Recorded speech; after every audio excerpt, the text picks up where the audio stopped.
今天我们来教大家一个手工编织地毯，已经完成了大半了，还剩旁边一些边角。这是狗编地毯所用到的工具，所需要的材料是羊毛、针织，或者现在比较流行的拉绒，就把它剪成细条这样。这个是红色的是针织材料，这种是网格状的纱，像这个边剪成细条编织成的。这个底板是一种网状的针织材料，一些比较柔软，这样的话操作起来比较容易。下面我来示范怎么样。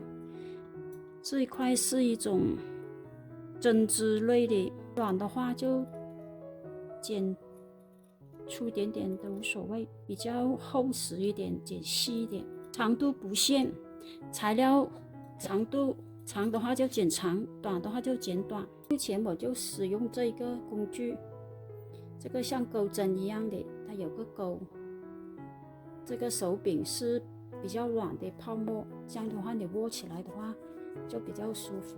把剪成的细条放在底部，从上面把这个钩往下面戳，然后这边把它勾上来，再接着勾另外一个，把它比较紧密的下一针就紧靠着这里往下戳。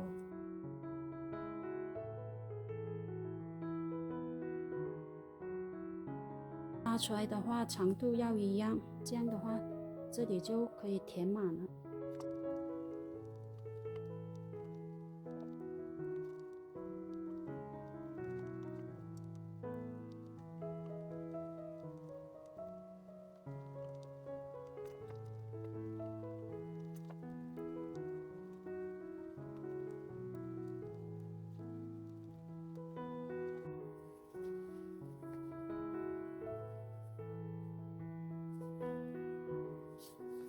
后面是比较平整的。